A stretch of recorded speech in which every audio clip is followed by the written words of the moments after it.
Assalamualaikum warahmatullahi wabarakatuh. Alhamdulillah, selalu saja lisan kita memuji Allah atas segala nikmat yang dilimpahkan kepada kita. Dan terlalu banyak nikmat yang tidak terhingga dan tidak bisa lagi disebutkan dengan kata-kata yang Allah subhanahu wa ta'ala berikan kepada kita. Bermula dari anggota tubuh saja, berapa banyak orang yang buta, tidak bisa melihat, kita masih bisa melihat. Orang yang tuli, sementara kita masih bisa mendengar. Orang yang bisu, sementara kita masih bisa berbicara. Berapa banyak orang yang mungkin kakinya pincang, tangannya puntung, ataupun anggota-anggota tubuh lain yang tidak bisa berfungsi maksimal, sementara kita bisa menikmati semua itu. Sebuah nikmat yang tidak bisa terhitung lagi. Ini nikmat Allah subhanahu wa ta'ala yang masih kecil. Belum lagi nikmat-nikmat Allah subhanahu wa ta'ala yang di luar tubuh kita, yang cukup banyak kita bisa nikmati. Dan berapa banyak makanan yang sudah kita konsumsi selama kita hidup. Minuman yang kita minum selama kita hidup. Berapa banyak tempat yang nikmat yang kita bisa pakai untuk istirahat, tidur, yang tidak bisa terhingga lagi. Itu sudah sekian tahun kita hidup, sekian tahun juga Allah berikan kepada kita. Semua itu nikmat yang harusnya kita syukuri kepada Allah subhanahu wa ta'ala. Dan terus saya ingatkan, termasuk nikmat besar adalah Allah milik kita untuk menjadi jemaah haji di tahun ini. Dan semoga haji kita menjadi haji yang mabrur. Semua dosa kita diampuni oleh Allah subhanahu wa ta'ala. Seluruh amal yang sudah kita kerjakan diterima dengan pahala yang sempurna. Dan semoga kita pulang, Allah berikan kepada kita tiket untuk menuju ke surga firdausnya tanpa hisab. Dan kita juga mendoakan saudara kita, kerabat kita yang belum Allah mudahkan untuk datang tahun ini. Semoga Allah subhanahu wa ta'ala mudahkan mereka untuk datang dan juga mendapatkan pahala haji yang sempurna.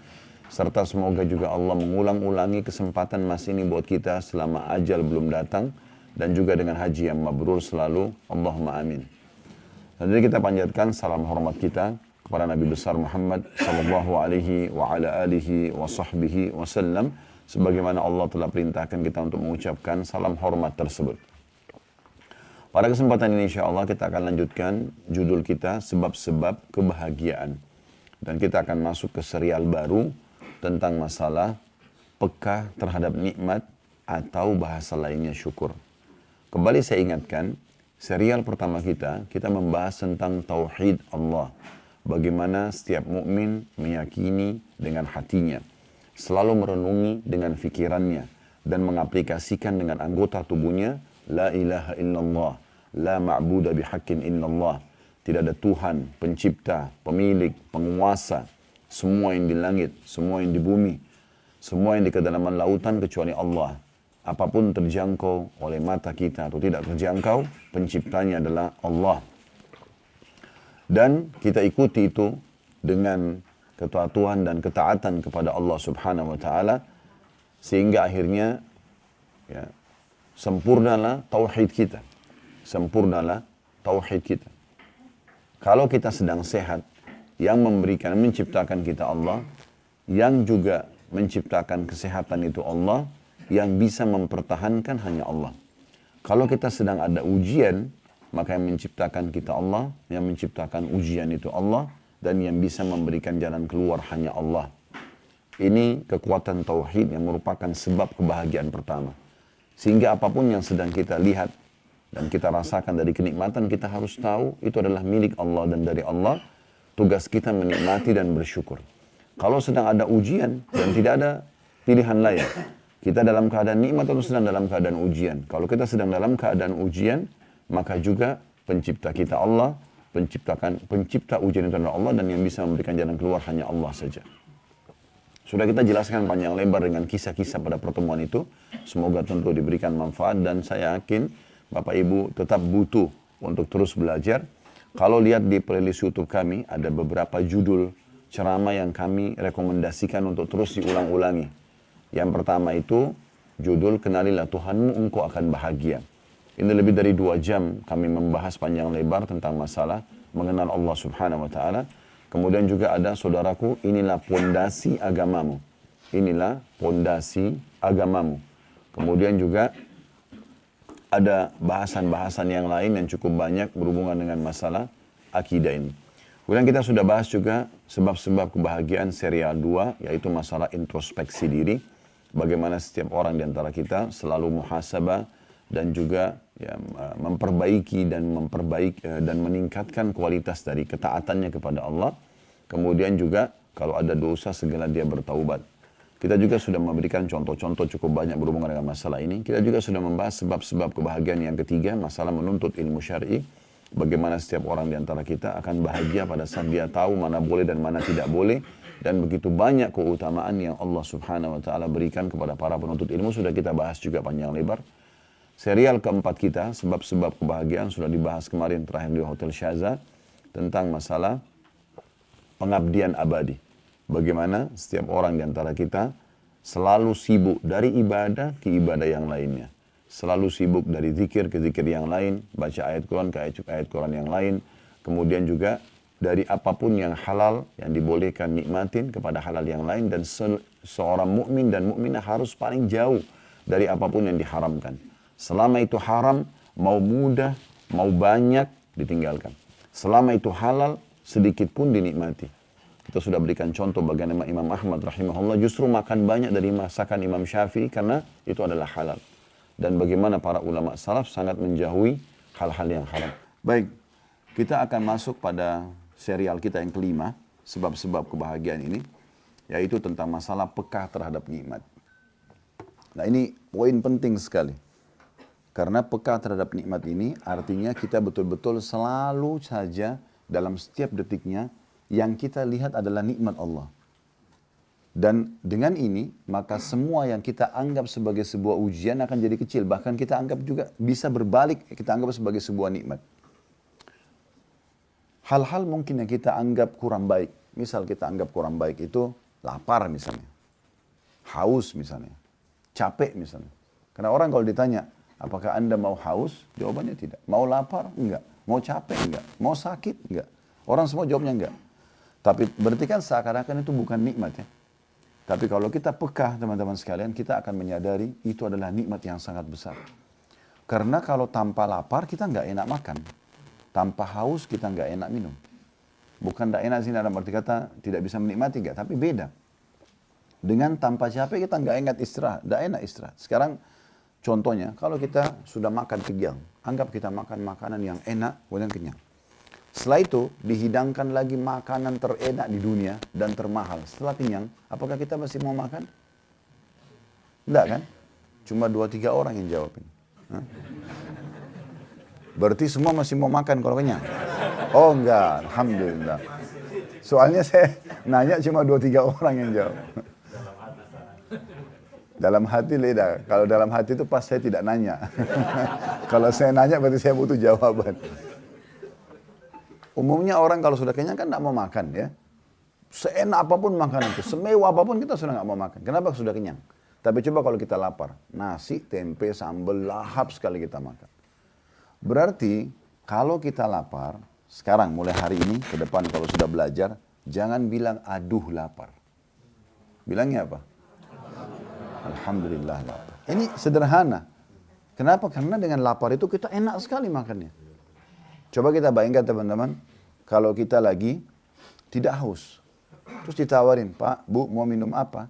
Pasti kita akan milih. Oh, saya mau teh hangat, saya mau teh. Karena memang lagi tidak haus kan. Tapi coba kalau kita lagi haus, saya mau air es yang dingin. Dan kita nikmat sekali minum. Coba kalau kita lagi puasa, pas buka puasa minum air dingin. Kan nikmat sekali. Berarti haus itu bukan sebuah ujian sebenarnya. Gitu kan? Begitu juga kita pada saat kalau dari pagi, tidur terus sampai malam, misal. Terus malam disuruh tidur lagi, kira-kira masih bisa tidur? Coba kita kalau dari pagi, aktivitas, sampai menjelang maghrib atau isya, aktivitas, malam kita diberikan kesempatan tidur. Begitu enaknya kita istirahat tidur, karena memang capek. Sekarang sakit misalnya, hal yang mungkin orang semua tidak mau. Baik, tanpa kita sadari teman-teman sekalian, ternyata sebuah nikmat ada tersirap di situ. Karena dengan kita misalnya lagi flu, lagi demam, terus di depan kita ada orang minum air es, ya, dia sehat, kita lagi meriang, dia malah sehat. Kita baru menyadari, oh ternyata waktu saya itu tuh enak banget. Bayangkan kalau kita nggak pernah dikasih sakit sama Allah. Mungkin kita kufur. Justru semua itu adalah kendaraan-kendaraan untuk mensyukuri nikmat Allah Subhanahu wa taala. Selalu teman-teman lihat orang yang di bawah kita. Jangan selalu patokannya orang yang di atas. Kita tidak akan pernah bersyukur kalau kita lihat orang yang di atas. Kalau kita mau tahu bagaimana besarnya nikmatnya Allah, saya kadang-kadang di Jakarta, supaya melihat nikmat Allah besar misalnya dengan rumah yang Allah berikan, walaupun kita misalnya punya rumah tidak seberapa besar, coba jalan di gang-gang, kita lihat rumah-rumah orang. Itu betul-betul subhanallah rumah dengan petak yang kecil dalam gang-gang di Jakarta itu padat sekali. Depannya lagi gang, di jalan kecil, dekat kecil itu got lagi. Gimana caranya mereka jalan? Kadang-kadang 2-3 orang sudah mepet. Saya pernah masuk di belakang satu rumah sakit, saya tidak usah sebutin. Waktu itu pas azan mau cari masjid. Kebetulan keluarga saya lagi berobat di situ. Terus saya cari, Pak, cari security mana masjidnya Pak? Karena di situ cuma ada tempat sholat kecil. Terdengar azan. Oh di belakang rumah sakit ada Pak. Saya jalan masuk di gang-gang itu. Subhanallah Allah perlihatkan rumah-rumah kecil-kecil. Ya, dempet-dempet semuanya. Jalannya juga kecil. Kalau saya jalan ada orang lain jalan. Di sebelah kami kiri kanan got ini. Jadi harus mepet-mepet, jalan jauh, tempatnya masuk, sholatnya turun ke bawah lagi. Tapi orang-orang hidup di sana. Ada yang jualan di situ, ada yang ngobrol depan rumahnya bahagia saja. Tegur-tegur sapa sama tetangganya. Yang seperti ini harus dilihat teman-teman. Supaya kita yang ada di komplek perubahan ini, oh ternyata luar biasa nikmat. Jangan lihat selalu rumah yang lebih besar di komplek sebelah. Gak akan terima kasih sama Allah. Kita akan anggap kecil itu semua. Dan Nabi SAW sudah bersabda, Allah Subhanahu wa ta'ala berkata kepada para malaikat pembagi rezeki. Lapangkan rezeki hambaku ini, karena kalau engkau lapangkan dia akan bersyukur. Dan sempitkan rezekinya hambaku ini, karena kalau kau bukakan maka dia akan kufur. Allah lebih tahu. Makin kita peka terhadap nikmat, makin melimpah Allah kasih. Lisan kita selalu Alhamdulillah, Alhamdulillah, Alhamdulillah. Terus kita juga berbagi dengan orang yang makin melimpah, pasti. Tapi kalau sedikit berlukusa, semuanya serba salah, semuanya serba kurang, gitu kan. Sedikit saja ada kesalahan yang dari pelayanan orang di rumah sakit misalnya itu apa, kita sudah ngamuk-ngamuk sana sini, tapi lupa dengan orang yang sudah antri 2-3 hari misalnya. Ada orang yang mungkin tidak bisa masuk ke rumah sakit itu, contoh misalnya. Begitu banyak, kita harus peka, makanya saya berikan judul peka terhadap nikmat. Bukan hanya sekedar bersyukur. Bagaimana kita peka melihat semua nikmat Allah SWT. Dari rambut kita teman-teman sekalian sampai ke ujung kaki kita. Berapa banyak nikmat Allah yang luar biasa yang orang lain tidak miliki. Berapa banyak. Saya kedatangan ini contoh saja. Saya kedatangan berapa kali gitu jemaah di kantor, di restoran. Ada kemarin satu bapak terakhir datang. Dia minta izin untuk ketemu ngobrol gitu. Dia ada mampir makan sama teman-temannya. Begitu duduk, bapak itu Masya Allah kelihatan badannya sehat sekali. Tiba-tiba dia bilang minta bicara 4 mata Ustaz. Terus dia ngomong ternyata mau ngambil anak angkat. Dan sambil bapak itu nangis-nangis gitu. Ustaz saya mau ambil anak angkat, kami sudah menikah 10 tahun atau 15 tahun belum punya anak. Sambil dia nangis-nangis. Pada saat saya mau ambil anak angkat pun keluarga ada yang menolak, kakak saya menolak.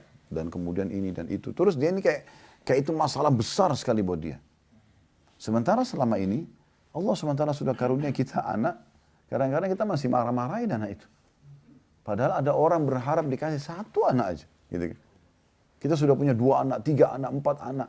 Kadang-kadang anak itu cuma aktif, kita bilang nakal. Aktif. Justru bagus. Nanti kalau sudah sakit baru kita sedih. Kenapa? Anak-anak memang masanya aktif. Gitu kan. Loncat sana, loncat. Semua anak-anak itu biasa jatuhin barang, pecahin gelas. Itu semua anak. Kalau cuma anak kita mungkin aneh. Kan gitu. Tapi subhanallah banyak orang begitu. Kadang-kadang ngomong yang nggak enak gitu kan. Kamu kok nakal sekali. Ini kan bahasa berbahaya ya. Karena kata Nabi SAW jangan ucapkan perkataan buruk buat diri kalian, keluarga kalian, dan juga ya harta kalian sehingga malaikat lewat dan mengaminkannya.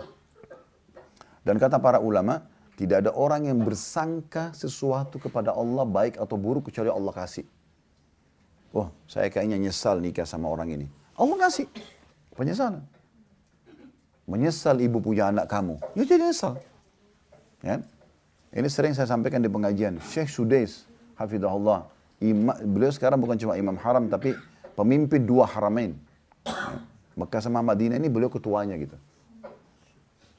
Salah satu waktu pernah diwawancarai, ditanya di sini.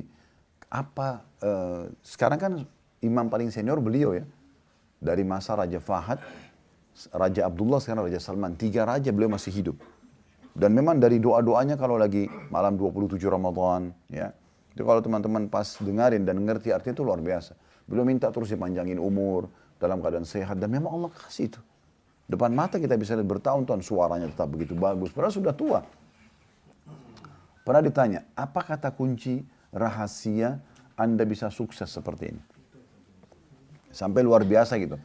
Ya saya pernah teman-teman sekalian berdakwah ke Irian, masuk ke satu wilayah pedalaman, itu dari Jakarta ke Timika, Timika ke daerah itu lagi, masih naik pesawat Twin Otter 1 jam ke daerah Agats, naik masuk lagi ke Atsi namanya, jauh sekali. Mungkin sekitar, kalau saya tidak salah 3 jam naik speedboat lagi. Masuk ke dalam, pedalaman bener. Di sana ada satu masjid umat Islam buat, dan lagi diputar tilawahnya Syekh Sudes, gitu kan. Sebelum azan gitu. Saya sebenarnya berpikir pada saat ini, Syekh Sudes kalau tahu suaranya sampai bergema di hutan, mungkin beliau sedih kali bergembira dengan Allah SWT. Tapi luar biasa Allah sampaikan begitu. Tahu apa rahasianya? Pada saat ditanya, apa rahasianya? Dia bilang doa ibu saya. Kata yang wawancarai, memang apa doa ibu Anda?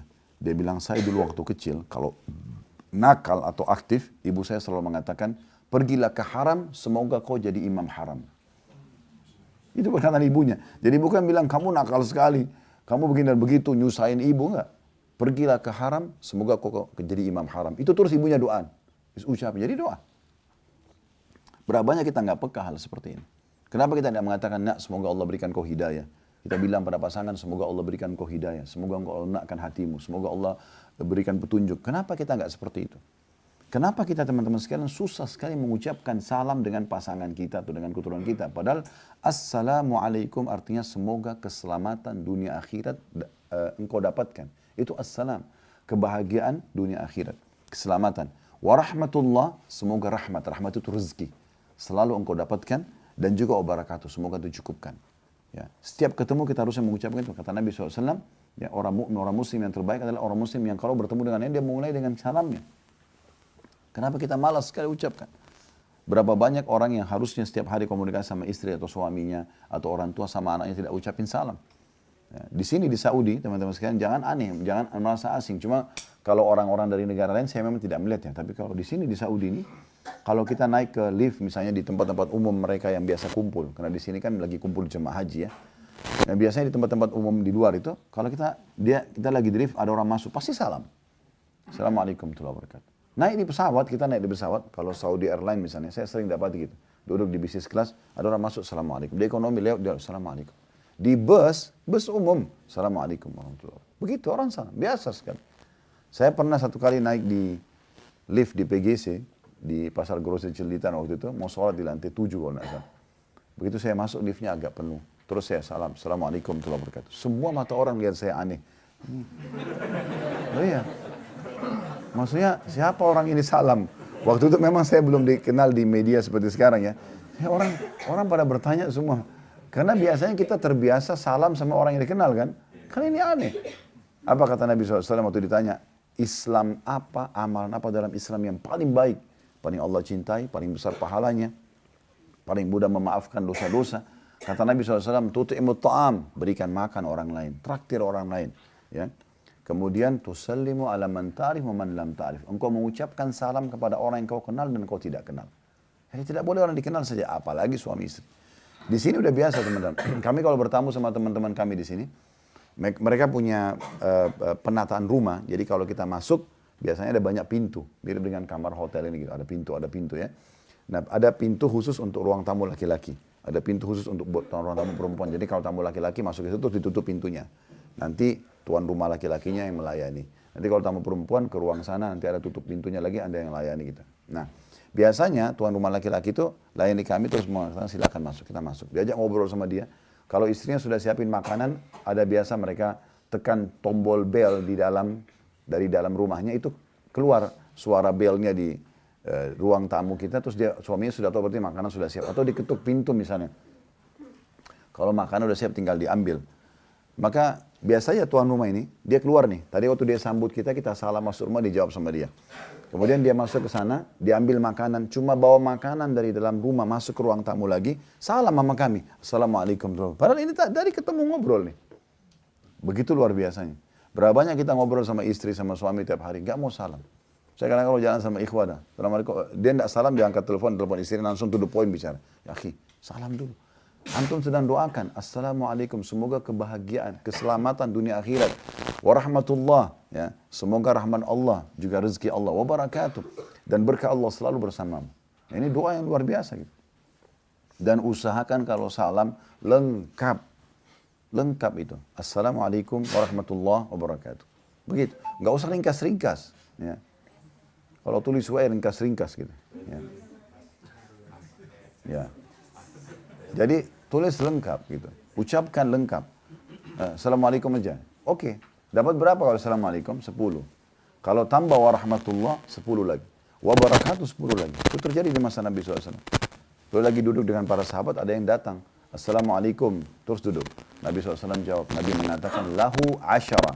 Orang ini dapat 10 pahala.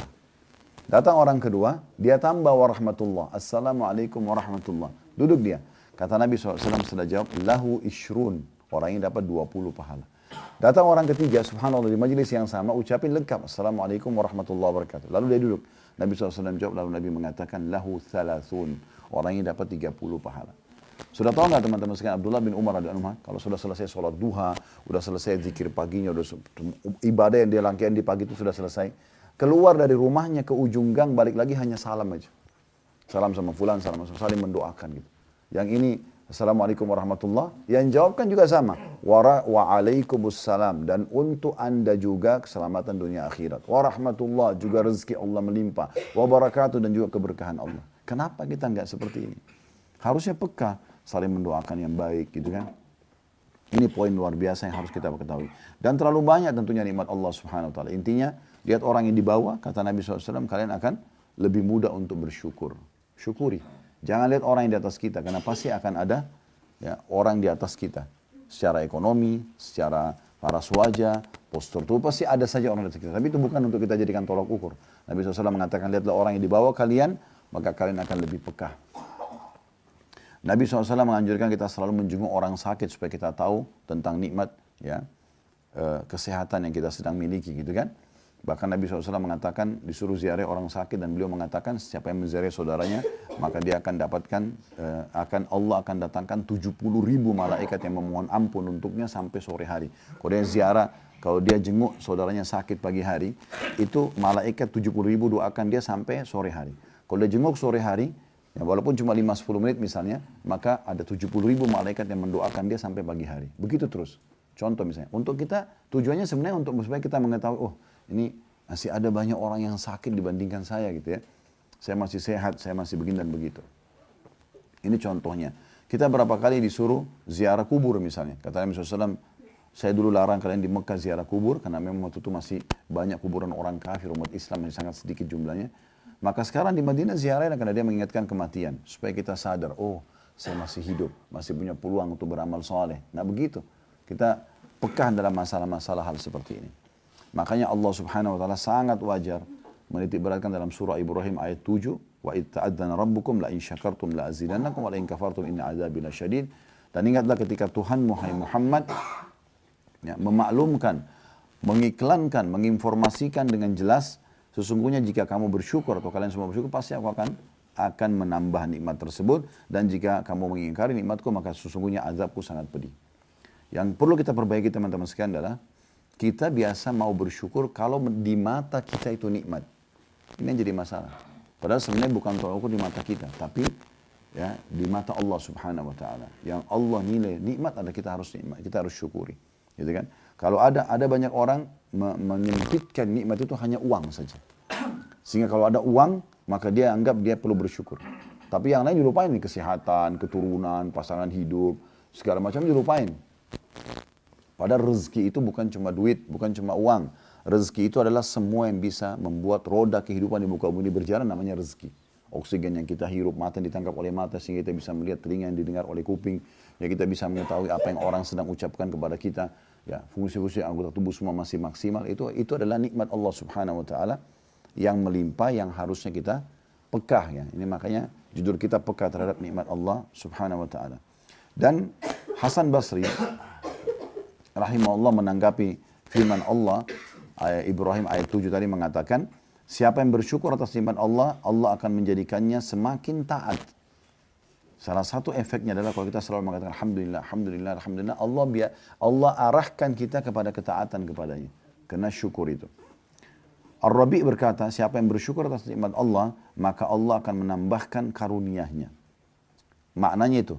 Kan tadi dikatakan kalau kalian syukur maka aku akan tambah. Ditambah apa? Kata Hasan Basri, ditambah ketaatan. Nah, sehingga dia makin taat kepada Allah. Dengan makin taat kepada Allah maka makin berlimpah lagi rezekinya.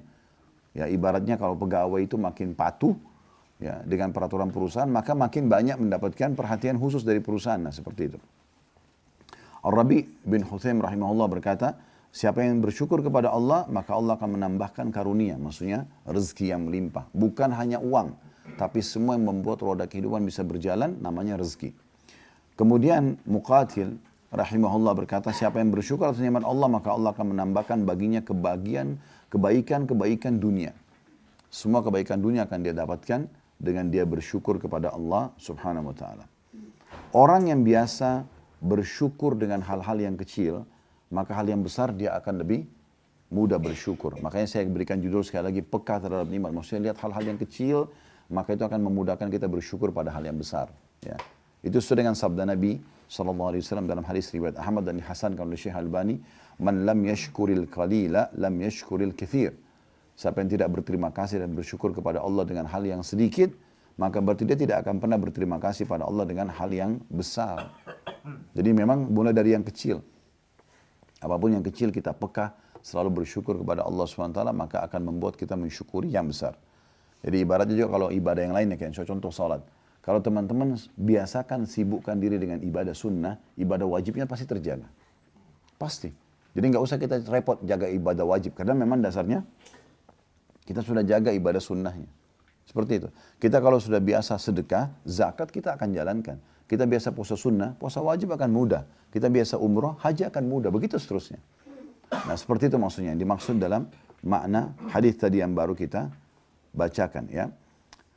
Dan juga perlu kita ketahui bahwasanya setiap kita bersyukur, maka manfaatnya untuk diri kita sendiri. Allah tidak butuh dengan syukur itu. Jadi kita harus selalu faham ini kita yang membutuhkannya. Dengan mengucapkan alhamdulillah, maka kita akan mendapatkan manfaat buat diri kita sendiri. Sebagaimana Allah jelaskan dalam surah Luqman, ya, dalam surah Luqman ayat 12. وَمَنْ يَشْكُرْ فَإِنَّمَا يَشْكُرُ لِنَفْسِهِ. Siapa yang berterima kasih atau bersyukur kepada Allah, maka sesungguhnya ia manfaat syukur itu akan kembali kepada dirinya sendiri. Akan kembali kepada dirinya sendiri. Dan ini perlu digarisbawahi tentunya teman-teman sekalian supaya kita faham. Ada hal lain yang harus kita fahami dalam masalah kepekaan dalam syukur ini. Ya. Yaitu Ibnu Taimiyah rahimahullah mengatakan, syukur itu harusnya, kata beliau, asyukru yakunu bil qalbi wal lisani. Ya. Asyukru yakunu bil qalbi wal lisanu wal jawarihu walhamdu la yakunu illa bil lisan. Syukur itu harus dijalani dengan 3 anggota tubuh. Ya. Dengan hati, kita yakini itu adalah semua nikmat dalam hati kita. Kemudian lisan selalu mengucapkan, dan yang tidak kalah penting, seluruh anggota tubuh juga ikut. Nanti kita jelaskan masalah anggota tubuh ini ya. Adapun ya, alhamdulillah, maksudnya puji-pujian saja, itu hanya dengan lisan. Jadi kalau mau dianggap orang itu bersyukur, dia harus 3 hal yang dilakukan. Ya, hatinya meyakini itu adalah sebuah nikmat. Jangan dia pungkiri dalam hati lalu lisannya mengatakan alhamdulillah, enggak. Memang dia tahu ini adalah sebuah nikmat dalam hatinya, kemudian dia ucapkan dengan lisannya. Lalu ini yang tidak kalah penting, anggota tubuhnya dipakai dalam ketaatan. Tidak pantas teman-teman sekalian, kita ini sudah diberikan kesehatan oleh Allah, mata kita terang, telinga kita bisa mendengar dengan baik, semua anggota tubuh baiklah. Lalu kita pakai bermaksiat kepada Allah, ini tidak pantas gitu. Ya. Masa kita diberikan fasilitas lalu kita pakai berdosa gitu. Harusnya jangan. Jadi kita harus fahami tentang masalah ini. Ya. Anggota tubuh kita harus kita gunakan untuk ketaatan kepada Allah. Kalau ada seorang hamba, dia menggunakan matanya untuk melihat yang haram misalnya. Ini tidak pantas, karena mata Allah sudah sehatkan untuk melihat kebesaran Allah SWT di alam semesta. Untuk membaca kitabnya Allah. Ya. Bukan untuk maksiat. Tidak pantas gitu. Kalau kita di perusahaan dikasih sebuah fasilitas, lalu kita pakai dalam maksiat, ini tidak pantas gitu. Salah sekali. Harusnya kita pakai dalam ketaatan. Telinga juga, dengarkan ayat-ayat Allah, dengarkan ceramah. Bukan didengarkan yang lain, karena akan kita salah gunakan fasilitas ini, gitu kan? Lisan juga Allah kasih, suara kita ada. Mungkin misalnya Allah kasih suara merdu atau kita masih bisa berbicara, tidak bisu. Maka dipakai untuk nasihat, untuk perkataan yang baik. Minimal yang mubah, nanyain kabar orang misalnya. Bukan untuk gibah, bukan untuk nyakitin orang lain. Nah, seperti itu. Nah, itu yang dimaksud dengan menggunakan anggota tubuh dalam ketaatan kepada Allah Subhanahu wa Ta'ala. Dan kalau ada orang menggunakan fasilitas yang Allah berikan pada kemaksiatan, buat dosa, ya. Terutama teman-teman saya nasihati diri saya dan teman-teman sekalian. Ini kita sudah haji. Allah sudah perlihatkan kita bagaimana kita ibadah kepadanya. Dipilih dari para hamba-hambanya. Dijanjikan dengan janji yang banyak. Jangan pulang dari haji ini kembali kepada pelanggaran ini. Ini sayang sekali. Berapa banyak orang pulang dari haji berubah. Tadinya di sini sudah mulai soleh dan soleh. Pulang ke Indonesia mulai berubah lagi. Kembali lagi ke masa-masa jahiliyahnya dulu. Ini keliru sekali. Perhatikan Ibnu Qayyim sangat peka menyampaikan dalam kitab Madarikus Salikin beliau. Jadi 1 halaman 337. Annal ma'asi, ya, dikata beliau, kulliha atau kullaha. Annal ma'asi kullaha min naw'il kufri al-asghar. Fa innaha diddu syukri alladhi huwa al-amalu bit-ta'ah. Kata beliau, seluruh maksiat, seluruh dosa, tidak terkecuali, kecil ataupun besar, masuk dalam kufur. Ya, kufur nikmat maksudnya. Maksiat itu bertolak belakang dengan sikap syukur. Orang bilang Alhamdulillah tapi tetap buat dosa. Jadi bertolak belakang. Gitu. Karena bentuk syukur adalah dengan beramal ketaatan. Orang kalau betul-betul berterima kasih pada perusahaan, dia akan loyal dengan perusahaannya. Itu baru benar. Ya. Bentrok dong kalau dia mengatakan misalnya, oh saya kerja di sini, saya bangga. Tapi di belakang dia rusak namanya perusahaan, itu kan tidak mungkin. Atau dia pakai fasilitas yang disalahgunakan misalnya, itu nggak mungkin. Nggak ketemu. Yang benar adalah kalau dia dikasih kebaikan, maka dia justru membalasnya dengan kebaikan. Nah ini poin penting ya. Ibnu Qayyim juga mengatakan bahwasanya rukun syukur itu ada 3. Ada rukunnya, wajib kita fahami. Yang pertama, mengakui nikmat itu berasal dari Allah. Jadi kita betul-betul akui ini adalah dari Allah Subhanahu wa Ta'ala. Kemudian yang kedua, memuji Allah atas nikmat tersebut, mengatakan Alhamdulillah. Yang ketiga, meminta tolong untuk menggapai ridha Allah dengan memanfaatkan nikmat dalam ketaatan. Jadi ini tadi, gunakan nikmat itu dalam ketaatan. Kekuatan ini untuk ketaatan, mata ini untuk melihat yang halal, telinga untuk mendengar yang halal, lisan mengucapkan yang halal, tangan menjamah yang halal, kemaluan menyentuh yang halal, kaki melangkah ke tempat yang halal.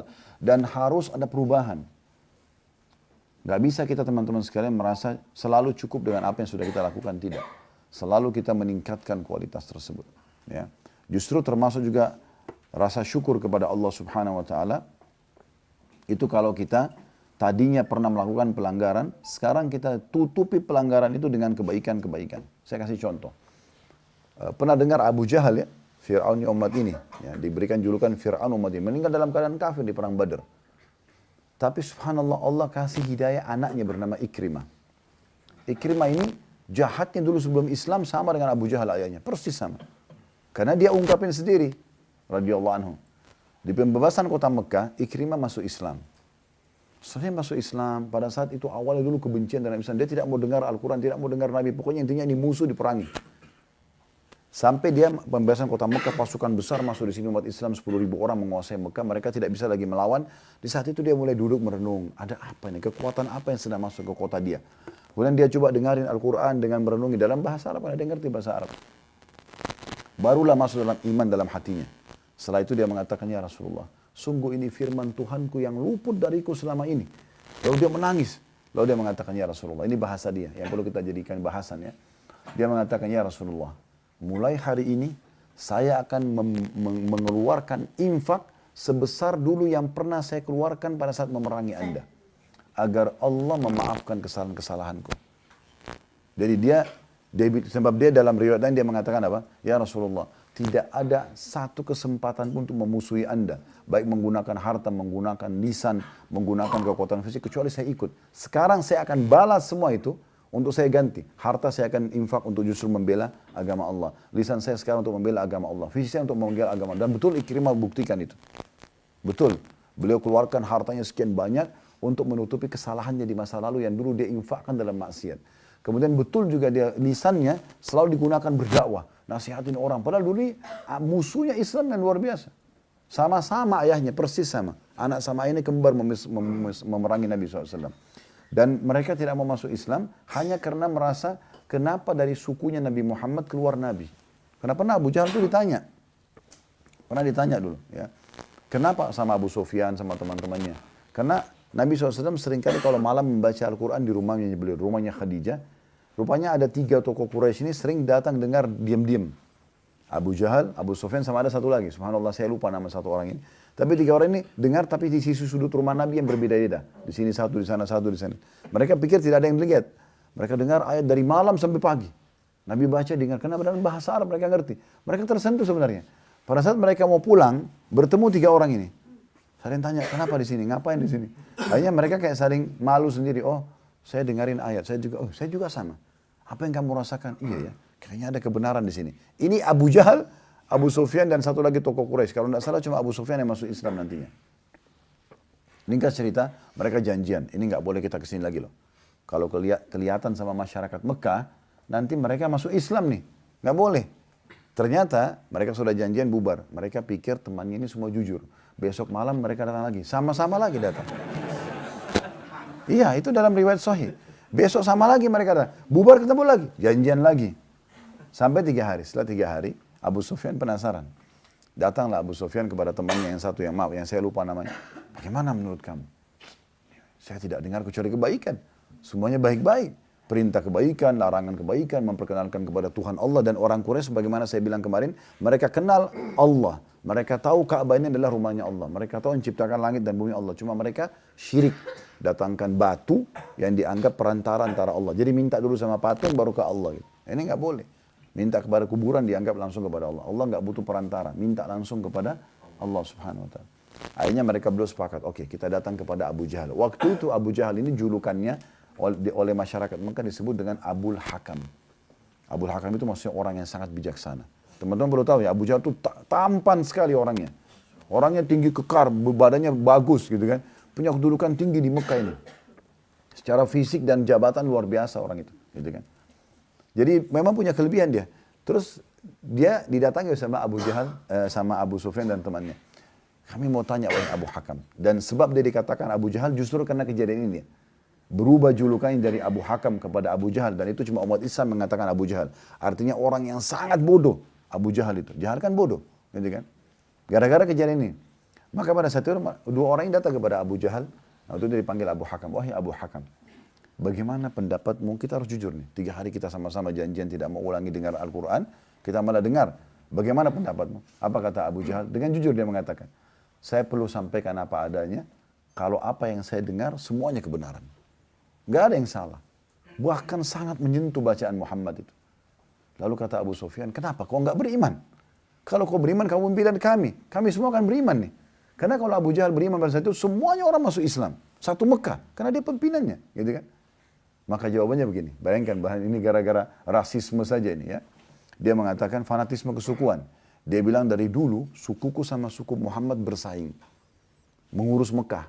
Kalau mereka datangkan makanan minum untuk jemaah haji, kami juga lakukan itu. Kalau mereka bentuk pasukan membela Mekah, kami juga bentuk pasukan. Tapi sekarang dari suku Muhammad keluar Nabi. Kalau di sukuku tidak ada Nabi, berarti sukuku akan kalah. Karena itu aku tidak akan beriman pada Muhammad selamanya.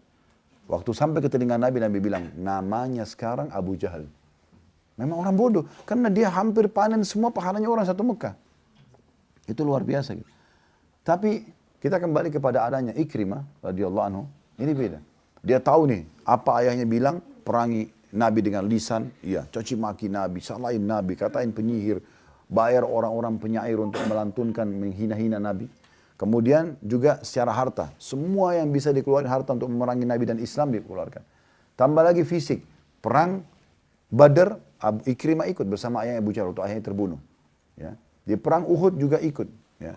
Sampai di perang Khandak juga ikut. Nah terakhir pembebasan kota Mekah baru dia masuk Islam. Kata Ikrimah, ya Rasulullah, saya baru saya peka mendengarkan firman Tuhanku yang selama ini luput dari aku. Sampai dia nangis karena dengar Al-Quran. Dia bilang, mulai sekarang saya akan mengembalikan semua, menutupi kesalahan saya itu dengan ini. Dulu kalau saya memerangi Anda dengan lisan, mulai sekarang saya akan mendakwahkan Islam itu. Kalau dulu saya perangi dengan harta, sejumlah berapa harta saya keluarkan, saya akan berinfak jalan Allah sebesar itu. Dan saya juga akan membawa fisik ini untuk di jalan Allah. Dan ternyata betul, Ikrimah radhiyallahu anhu terbunuh mati syahid. Ya. Terbunuh mati syahid dalam salah satu peperangan. Jadi memang teman-teman dari kisah ini yang perlu kita sampaikan adalah bagaimana seseorang kalau nikmat Allah melimpah pada dia, jangan gunakan pada kemaksiatan. Kalau pernah digunakan dalam kemaksiatan, kesehatan ini, mata, telinga, segala macam, harta kita yang melimpah kita pakai maksiat, sekarang harusnya kita balik setelah faham ini. Tidak boleh lagi. Kita harus gunakan semua itu dalam ketaatan kepada Allah SWT. Balik keadaan sekarang.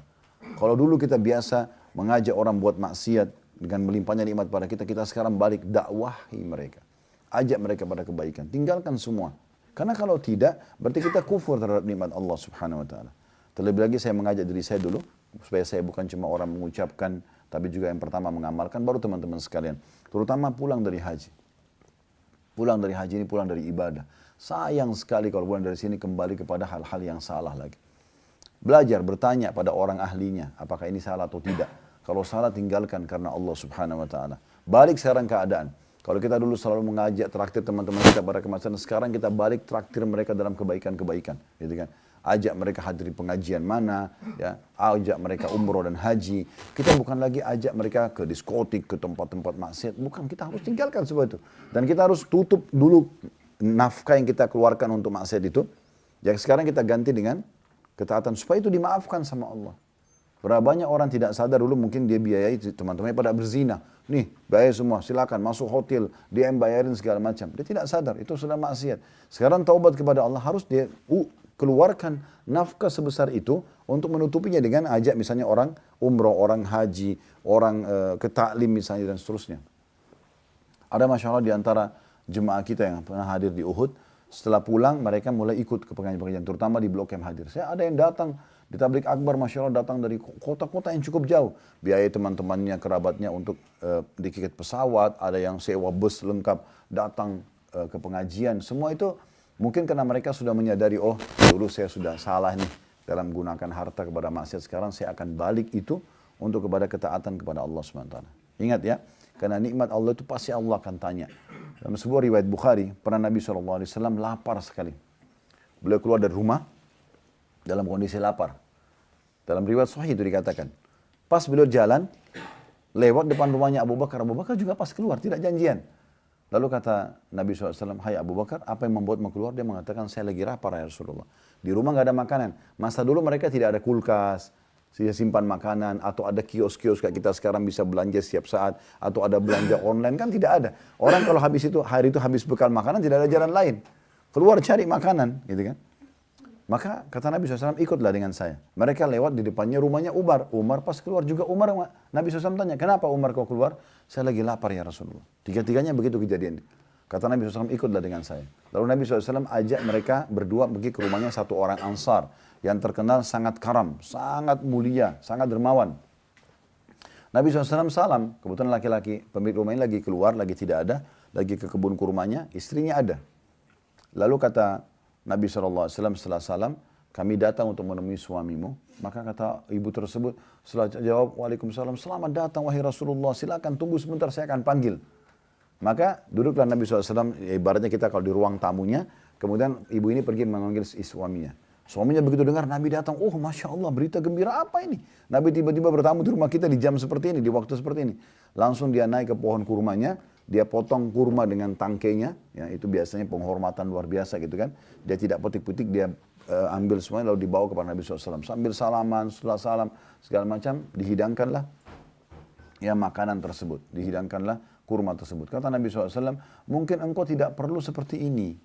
Ya, kata Nabi SAW, cukup engkau ambil beberapa petik beberapa kurma saja. Kata Nabi SAW, kata pemilik rumah tersebut, tidak ya Rasulullah. Anda lebih pantas kami layani lebih baik daripada ini. Kemudian orang itu sembeli domba. Setelah itu dihidangkan, disuruh istrinya masak masakan yang enak sekali. Pakai roti gandum, pakai za'faran, segala macam.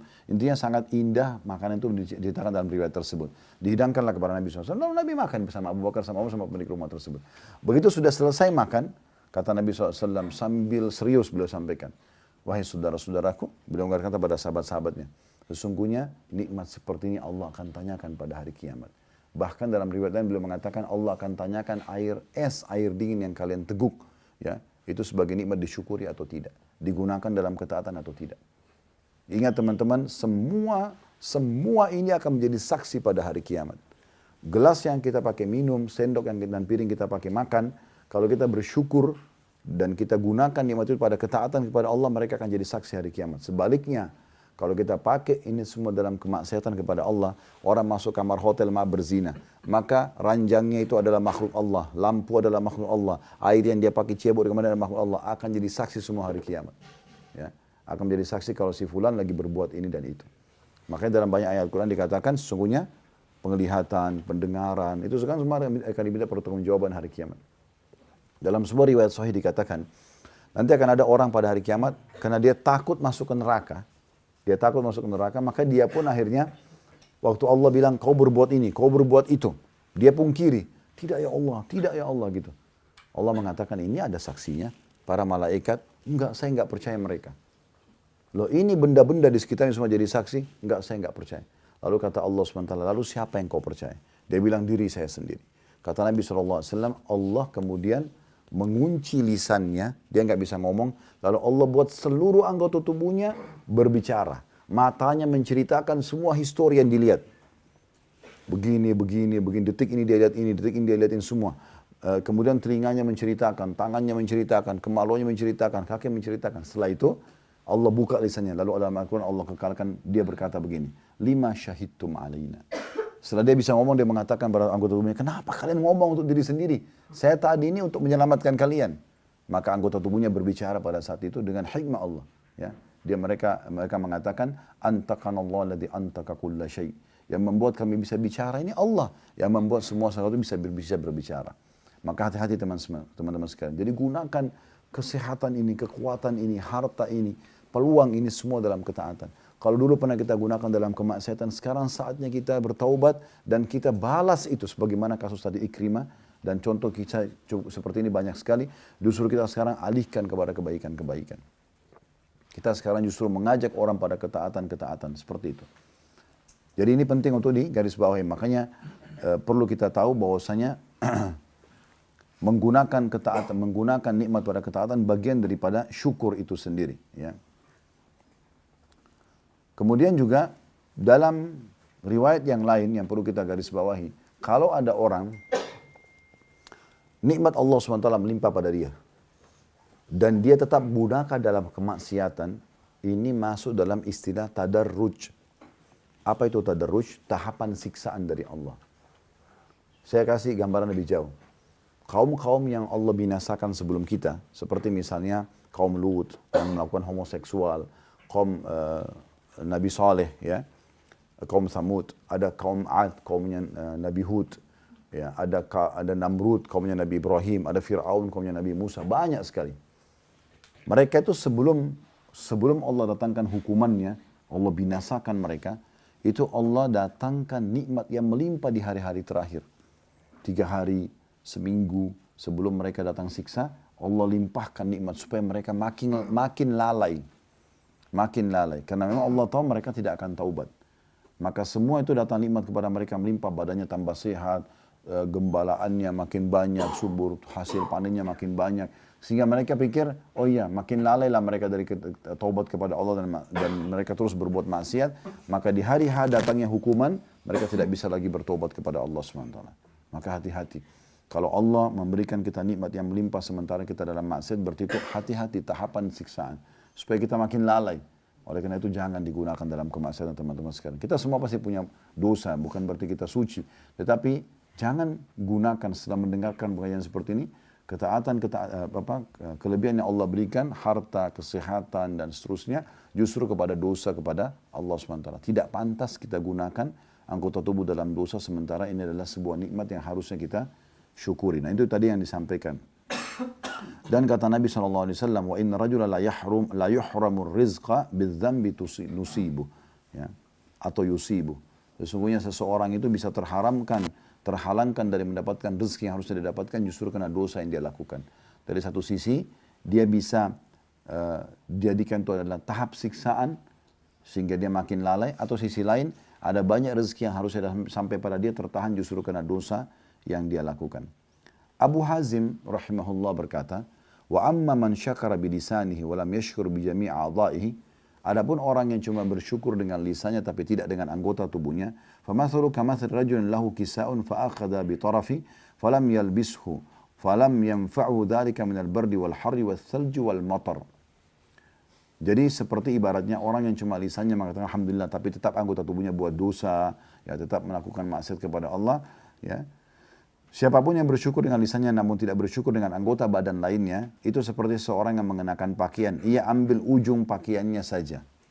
Dia tidak pakai semuanya, tidak dikenakan seluruhnya. Maka pakaian tersebut tidak akan memberikan manfaat untuk melindungi dirinya dari dingin, panas, salju ataupun hujan. Jadi ibaratnya seperti itu, ya. Oleh karena itu kita harus hati-hati. Muhammad bin Ahmad, ya, menukil sebuah statement lain dari Abu Hazim rahimahullah. Beliau mengatakan, kullu ni'matin la tuqarribu minallahi azza wa jal fahiya baliyah. Semua nikmat yang tidak digunakan untuk mendekatkan diri kepada Allah, ya, justru harta digunakan jalan Allah, lisan digunakan untuk nasihatin orang, ya, atau mata digunakan untuk melihat yang halal, telinga mendengar yang halal, tangan menjamah yang halal, kemaluan yang halal, kaki melangkah pada yang halal. Semua nikmat yang tidak digunakan pada ketaatan kepada Allah, fahiyya baliyah, maka itu adalah musibah. Itu adalah musibah. Diambil dari kitab Hilyatul Awliya, jadi 1 halaman 497. Jadi memang mereka itu, para ulama salaf selalu pekah dengan nikmat-nikmat Allah subhanahu wa ta'ala, sehingga mereka justru makin besar nikmat, makin banyak bersyukur. Makin banyak bersyukur, ya. Pernah ada seorang sahabat, pernah seorang tabi'in, namanya Urwa bin Zubair rahimahullah. Siapa Urwa bin Zubair ini, teman-teman? Salah satu ulamanya tabi'in. Ayahnya dia Zubair bin Awam radhiyallahu anhu, salah satu dari 10 orang sahabat yang masuk surga. Urwa ini seorang ulama yang masyhur, tapi ada kejadian luar biasa dalam hidupnya yang sangat berhubungan dengan masalah bagaimana dia bersyukur gitu. Satu waktu dia diundang oleh khalifah yang pada saat itu, ya, yang pada saat itu menjadi raja, yang memang waktu kecil mereka bersahabat. Datanglah dia ke negeri Syam, diundang oleh khalifah tersebut, dalam kondisi dia sehat, dia kuat, dan memang Allah subhanahu wa ta'ala mengaruniakan dia, selain kelebihan fisik, paras wajah, kekayaan, juga dia punya kedudukan dan ilmu yang luas. Maka dia juga punya persahabatan dengan raja pada saat itu. Dia pergilah menjawab undangan tersebut, dia bawa anak laki-lakinya tertua. Yang ini sudah dipersiapkan untuk menggantikan dia sebagai seorang alim, hafal 30 juz Al-Quran, anaknya tampan, anaknya santun, bakti sama orang tua, baik sekali. Ini kalau dia secara Allah bisa jadi ulama orang ini, anak ini. Dibawalah ke istana. Waktu tiba di istana, di negeri Syam, anaknya ini tiba-tiba lihat ada kuda-kuda kerajaan lagi digiring gitu ke satu taman, dan indah sekali. Karena kuda-kuda itu terawat dengan baik. Anaknya bilang sama ayahnya, ayah, bisa nggak saya mau main-main dulu sama kuda-kuda ini. Sementara Anda bertemu dengan raja, nanti saya datang. Kata ayahnya, boleh silakan. Masuklah ayahnya bertemu dengan raja pada saat itu. Berjalan waktu, mereka lagi duduk ngobrol, mengenang masa kecil dulu dan segala macam. Tiba-tiba ada satu prajurit masuk, pamit, buru-buru. Datang, buru-buru, pamit. Ya. Waktu dia pamit, masuk, kata si khalifah, tidakkah kau tahu hari ini saya punya tamu khusus? Kenapa harus memotong pembicaraan kami? Dia bilang, mohon maaf karena ada berita penting. Apa beritanya? Anaknya Urwah, yang tadi yang laki-laki yang tampan, yang hafal Quran, yang dia siapkan untuk jadi ulama itu, beliau pada saat lagi melihat kuda-kuda tersebut, karena asyik dia sangat dekat, dan ada satu ekor kuda sempat menendang, ya, anak ini ke dadanya, dan tiba-tiba meninggal dunia. Ini kejadian nyata. Anaknya wafat pada saat itu. Khalifah kaget, bagaimana bisa? Kuda yang mana? Mana pengawal gitu? Ya, tapi sudah terjadi. Yang unik luar biasa pada saat itu, Khalifah panik karena ini tamunya, dan ini memalukan bagi dia. Sekaligus memilukan, bagaimana bisa tamu harus dibiarkan anaknya ditendang kuda dan mati. Ini mati bukan cuma luka biasa, luka aja sudah memalukan bagi dia, apalagi meninggal dunia. Waktu dia lagi panik, dia heran melihat sikap Urwah rahimahullah. Ini ulama yang luar biasa. Pada saat mendengar berita tersebut dengan sangat tenang, dia mengatakan, Inna lillahi wa inna ilaihi raji'un. Kami milik Allah, kami akan kembali kepada Allah. Allah sudah takdirkan, ya sudah. Biarkan saya melihat jenazah anak saya. Hingga cerita, dia datang teman-teman sekalian, dia lihat jenazahnya memang sudah meninggal. Maka dia yang mandikan, dia yang urus jenazahnya, sampai akhirnya dikuburkan. Ini pada hari yang sama ya, perhatikan ini. Berentetan musibah datang kepada beliau dan bagaimana beliau menyikapinya dengan syukur yang luar biasa. Maka pada saat itu, dia pun mengurus jenazah, lalu dibawa turun. Diturunkan ke liang lahat. Subhanallah, itu diturunkan ke liang lahat. Saya tidak tahu, mungkin teman-teman medis tahu penyakit apa ini. Tapi dalam buku-buku sejarah disebutkan, dalam bahasa Arab namanya gargarina. Saya tidak tahu bahasa Indonesianya apa, tapi dalam buku sejarah itu disebutkan itu. Apa itu? Dia pada saat turun ke dalam liang lahat, dia kakinya kena itu, kena virus atau apa, bakteri apa itu namanya, dalam bahasa Arab gargarina ini, itu membuat kakinya tiba-tiba kayak membusuk si Urwah. Urwahnya ini, si alimnya ini. Jadi baru saja anaknya meninggal, dia urus jenazahnya, terus dia turunkan ke liang lahat, kakinya kena itu. Dan waktu itu tidak ada keputusan lain kecuali harus amputasi. Seketika pada saat itu. Karena kakinya tiba-tiba membusuk dan menjalar. Ada tabib terbaik istana, dipanggil oleh khalifah. Bingung khalifahnya ini, harus bagaimana nih? Tamu terbaiknya, anaknya baru meninggal, sekarang dia kena penyakit. Dan di pekuburan istana lagi. Maka dipanggil tabib terbaik bilang, ini nggak bisa lagi khalifah. Ini sebatas ilmu kami ini harus dipotong segera. Kalau tidak, terus dia menjalar naik ke atas. Maka akhirnya dengan sangat susah, dengan sangat terpaksa, Khalifah menyuruh menyampaikan, dicari orang yang paling pintar berbicara untuk sampaikan dengan santun kepada Urwah, begini keputusan dokternya, tabibnya. Sekali lagi pada saat itu, Urwah waktu dengar, subhanallah, disebutkan dalam riwayat ini, tidak sedikit pun nampak rasa sedih dalam wajahnya. Ini kakinya akan dipotong ini. Kemudian dia cuma mengatakan, Inna lillahi wa inna ilaihi raji'un. Potong saja. Potong saja. Dengan tenang dia terima. Udah begitu orang kalau hatinya penuh dengan keimanan luar biasa ya. Dia tidak protes, dia tahu ini ada satu hikmah yang luar biasa. Hingga cerita, pada saat itu, di masa itu disebutkan dalam buku sejarah, tidak ada obat bius. Gimana caranya orang mau dipotong kakinya, sementara dia ya tidak dibius, nggak mungkin, susah. Pasti dia sakit. Nah masa itu obat biusnya minum khamr. Diminumkan khamr. Biar dia mabuk, kemudian dipotong kakinya. Begitu zaman dulu. Didatangkanlah kendi khamr yang terbaik. Ini di istana raja pun tidak ada. Coba dibeli dari orang-orang non-muslim. Dikeluar, cari. Karena waktu ditanya khalifah bilang, kita harus ikutin tabib apa boleh buat. Dibelilah khamr tersebut, ditaruh di depannya Urwah. Waktu Urwah dengar, Urwah tahu ini kendi khamr. Dia tanya, apa ini? Kata orang-orang di situ, ini khamr. Untuk apa khamr? Kata tabibnya, wahai Urwah, wahai Tuan Urwah, kami, diambil pisaunya, kami akan potong kaki Anda dengan pisau ini. Nih, kaki, kulitnya, dagingnya, ototnya, tulangnya kami akan potongnya sampai putus. Kalau Anda nggak mabuk, nggak mungkin. Kata Urwah, demi Allah, saya tidak pernah meneguknya di masa saya lagi sehat, apalagi saya akan teguk di masa saya sakit. Saya nggak mau. Bagaimana caranya? Para tabib ini datang lagi ke khalifah. Wahai Amir Mukminin, tamu Anda tidak mau nih. Gimana solusinya? Oke, tidak ada solusinya kecuali tanya dia sendiri. Kira-kira bagaimana solusinya? Dibiarkan saja sehingga menjalar ke seluruh tubuh, atau dipotong, kalau mau dipotong dengan cara apa? Kami nggak punya cara lain kecuali harus minum khamr. Tanyalah Urwahnya, tabibnya tanya, lalu apa yang Anda ingin kami lakukan? Kata Urwah, ini kata-katanya mungkin sulit sekali kalau kita memang tidak sampai pada iman beliau. Beliau mengatakan, saya akan berzikir kepada Allah. Saya akan berzikir kepada Allah. Di saat kalian melihat wajah saya berubah memerah, maka saat itu potonglah kaki saya. Kata tabibnya baik. Tapi maaf, ada satu tertinggal.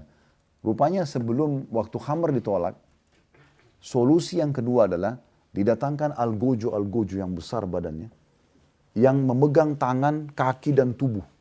Supaya nanti kalau dipotong Urwah nggak berontak. Karena salah sedikit goyang ini salah potong nanti. Waktu datang algojo tersebut Urwah tanya, ada apa ini? Untuk apa mereka? Kata mereka, kaki Anda akan kami potong wahai Tuan Urwah. Harus Anda kami pegang. Dan tidak bisa orang sembarangan, harus yang kuat-kuat seperti ini. Kata Urwah, saya nggak butuh. Tidak usah pakai mereka. Nah waktu itu yang ketiga ditanya kepada khalifah. Kira-kira seperti apa? Kata khalifah, tanya Urwahnya sendiri. Karena tidak ada solusi lain, harus dia yang berikan jawaban. Hanya waktu ditanya kata Urwah, saya akan berzikir kepada Allah. Kalau kalian lihat wajah saya sudah berubah menjadi merah, maksudnya karena khusyuknya dalam berzikir, maka potong kaki saya. Oke, dan lain-lain. Gak mau dipegang, gak mau minum khamar, dipotong kakinya. Kita bisa bayangkan luar biasa. Saya kalau ceritain seperti ini teman-teman, saya coba bayangkan, gimana ini? Pisau disentuhkan ke kulit, silet aja kena sedikit sakitnya luar biasa. Ini dipotong pakai pisau dan harus kan proses ya. Kulitnya dulu, ototnya, kemudian tulangnya. Tulang kan itu nggak mudah. Gitu. Sampai terputus semua. Udah langsung mereka bilang baiklah kalau gitu, kami akan lakukan. Kata tabib yang menceritakan dalam buku-buku sejarah. Anda bisa cek ini ya, kisah tentang Urwah bin Zubair rahimahullah. Dia bilang tabibnya, kami tunggu dia berzikir. Subhanallah, alhamdulillah, la ilaha illallah, Allah akbar, dia zikir sampai wajahnya memerah. Maka saya pun kata tabib memotong kakinya itu. Dan subhanallah sedikit pun tidak bergerak. Dia tidak gerakkan kakinya. Setelah dipotong pun dia masih berzikir seperti tadi waktu sebelum dipotong. Sampai kami mengatakan Tuan Urwah sudah selesai. Maka dia mengatakan alhamdulillah. Tidak bergerak ini. Ya. Ini kejadian nyata. Setelah itu teman-teman ada sesuatu yang lebih luar biasa ini. Masa itu cara untuk memberhentikan darah kalau habis amputasi seperti ini, itu tidak ada jalan lain kecuali minyak dipanasi, lalu disentuhkan dengan minyak panas. Itu kisah nyata. Supaya luka bakar berhenti. Begitu caranya dulu. Ini gimana caranya? Darah lagi ngucur. Mereka bilang lagi sama Urwah, wahai Urwah, ya Tuan Urwah, ini darah ngucur. Nggak ada jalan lain kecuali harus kami celupin potongan kaki Anda ini di minyak panas. Itu kisah nyata, coba silakan lihat. Ini bukan karang-karangan gitu. Maka pada saat itu dia mengatakan silakan, tunggu saya berzikir. Dia berzikir, kalau sudah merah celupkanlah.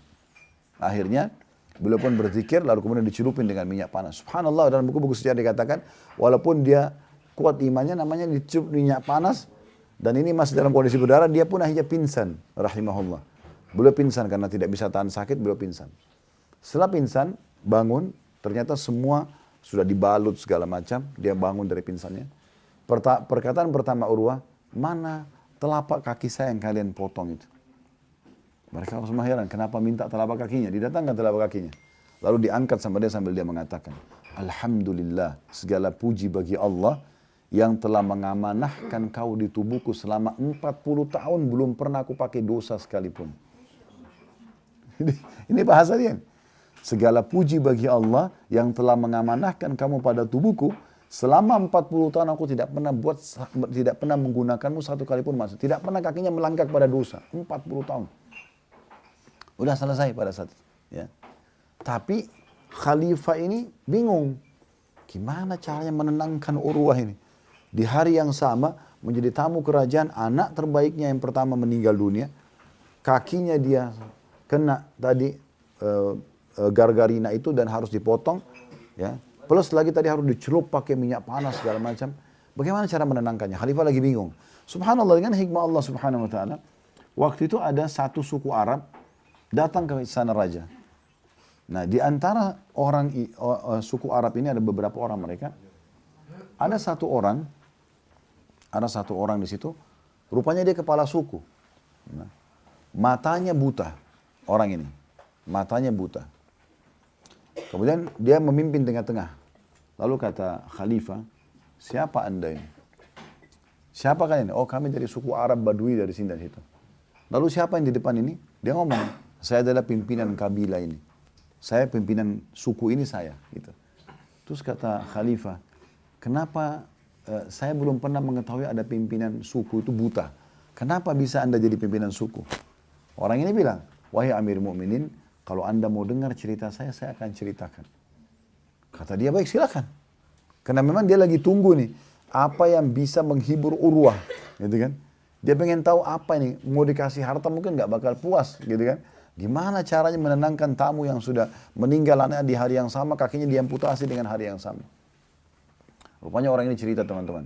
Ini makanya kalau kita diberikan nikmat lihat orang yang di bawah, kalau diberikan ujian lihat orang yang di atas. Masih banyak orang di atas kita. Kalau kita cuma flu, ada flu dan demam. Kita flu dan demam, ada orang flu, demam, rematik.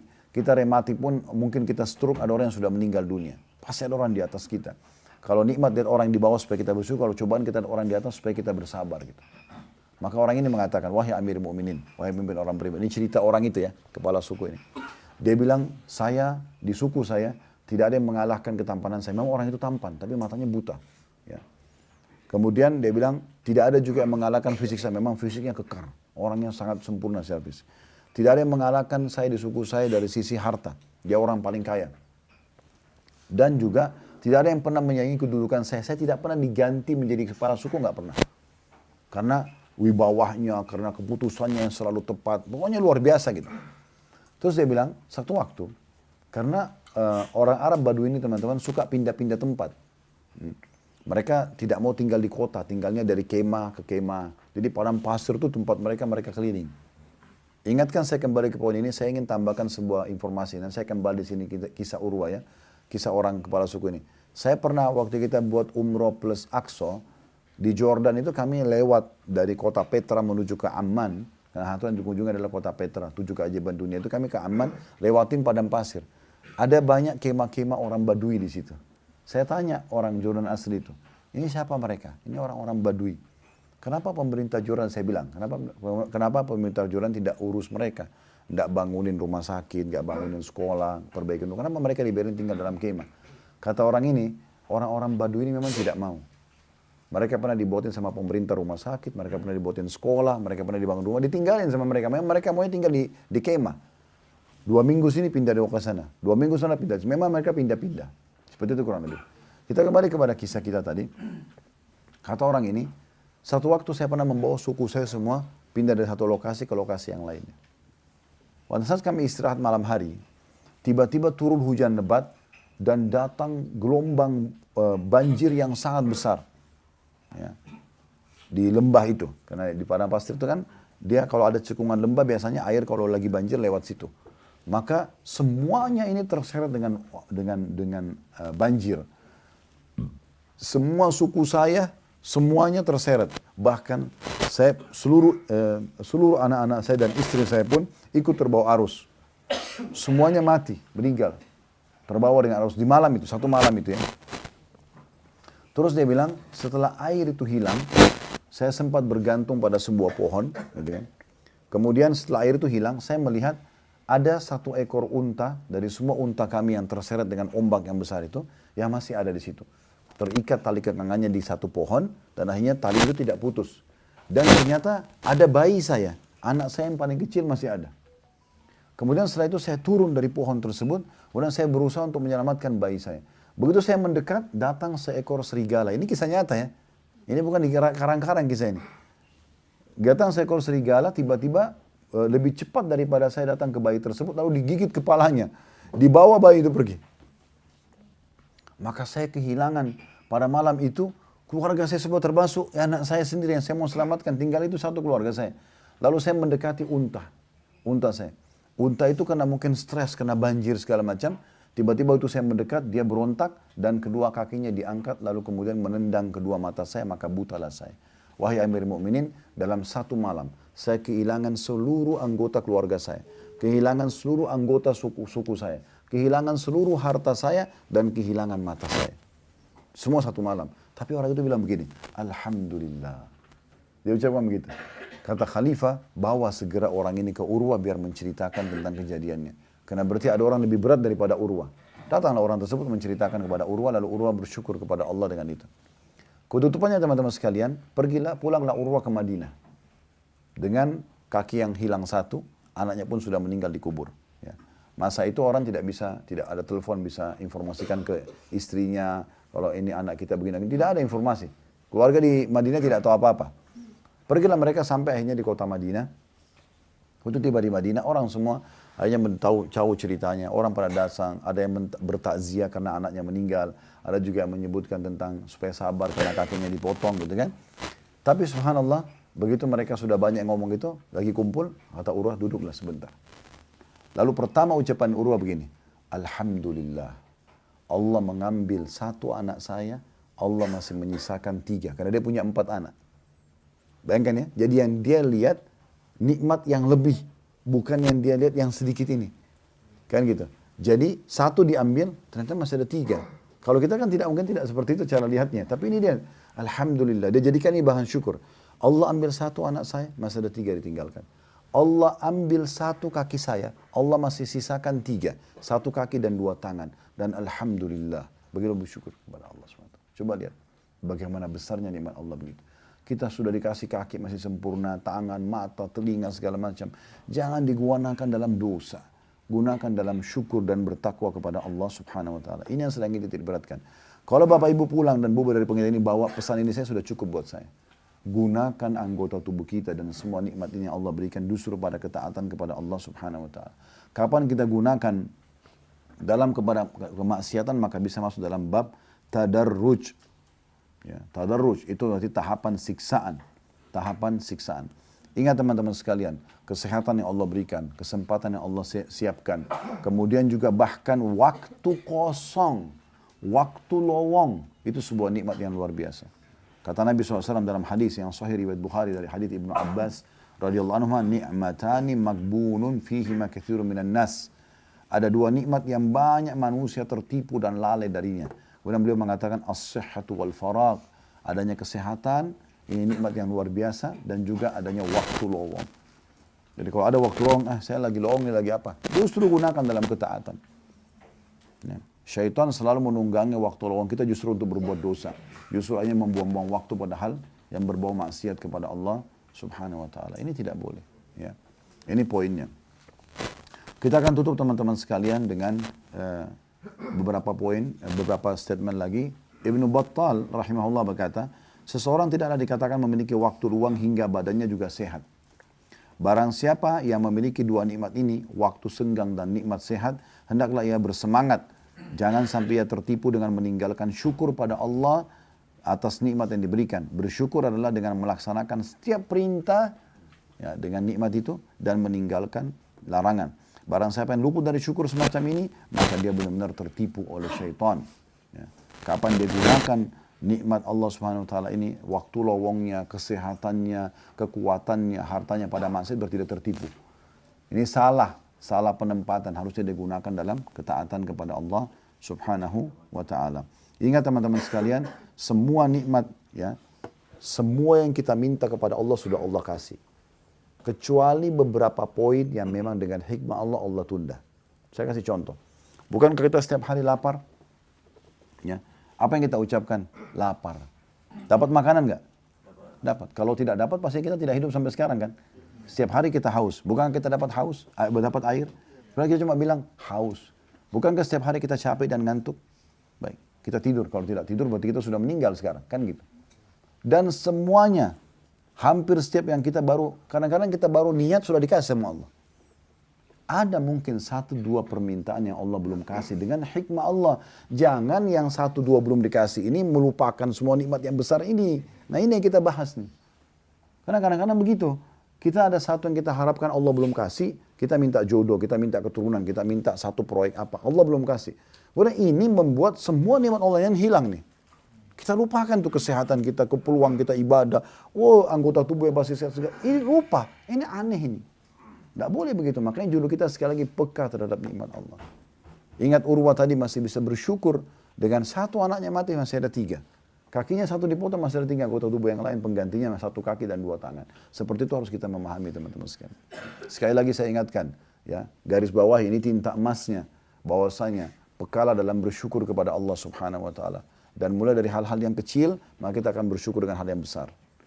Pertama. Yang kedua, kesimpulannya. Jangan gunakan nikmat Allah yang melimpah ini pada kemaksiatan. Nggak boleh. Itu berarti kufur nikmat. Mata ini Allah sudah kasih sehat, bisa melihat bukan buta. Telinga bisa mendengar, lisan bisa mengucap, bibir bisa mengucap, lisan bisa mengecap, tangan menjama, kaki melangkah dan seterusnya. Ini semua adalah nikmat Allah yang melimpah. Harusnya digunakan dalam ketaatan, bukan kepada kemaksiatan. Nggak boleh. Kemudian yang terakhir poinnya adalah teman-teman sekalian, kalau kita pernah melakukan kemaksiatan pada nikmat Allah ini, sekarang kita pulang haji ini perbaikin. Kita niatkan dengan baik. Sudah ikut pengajian ini bagi teman-teman yang sedang tidak haji, yang lagi online. Kita pulang ini, kita justru bayar dulu Apa-apa yang kita gunakan dalam kemaksiatan justru kita bayar dengan ketaatan. Dulu kita nggak pakai sholat, sekarang kita pakai sholat. Kekuatan kita dan kesempatan kita. Dulu kita tidak pakai silaturahim, sekarang kita silaturahim keluarga. Dulu kita tidak menjenguk orang sakit, sekarang kita jenguk orang sakit. Dulu kita banyak berinfak, bantu orang berzina, bantu orang buat maksiat segala macam. Sekarang kita berinfak justru membantu orang ketaatan pesantren segala macam, ketaatan. Dan jangan campur baurkan ya. Jangan kita juga bantu pesantren, kita juga bantu maksiat. Jangan, tidak boleh. Harus semua di sini udah selesai. Sering saya bahasakan kalau mau hijrah menjadi orang baik, jangan setengah-setengah, sekaligus 100%. Ajal kalau datang akan menyesal nanti. Jangan pernah berpikir saya meninggal kalau saya masuk ruangan ICU, enggak. Sudah kita jelaskan kan kemarin di bahan serial kita yang kedua, muhasabah, introspeksi diri itu. Enggak bisa. Orang kalau nganggap dia nanti kalau masuk ICU kemudian dia baru meninggal, ini salah. Terlalu banyak orang meninggal dalam kondisi sehat gitu kan. Dan juga untuk masuk ICU itu butuh hitungan detik kok. Keluar, tabrakan, langsung masuk rumah sakit, kan bisa begitu. Kalau kita sudah tahu misalnya di umur 75 tahun saya baru sakit, itu lain. Ini kita nggak tahu kapan datang. Oleh karena itu hati-hati teman-teman sekalian. Dan ini insya Allah bahasan kita tentang masalah peka terhadap syukur. Nikmat Allah subhanahu wa ta'ala. Baik saya, subhanakallahumma bihamdika. Asyhadu an la ilaha illa anta astaghfiruka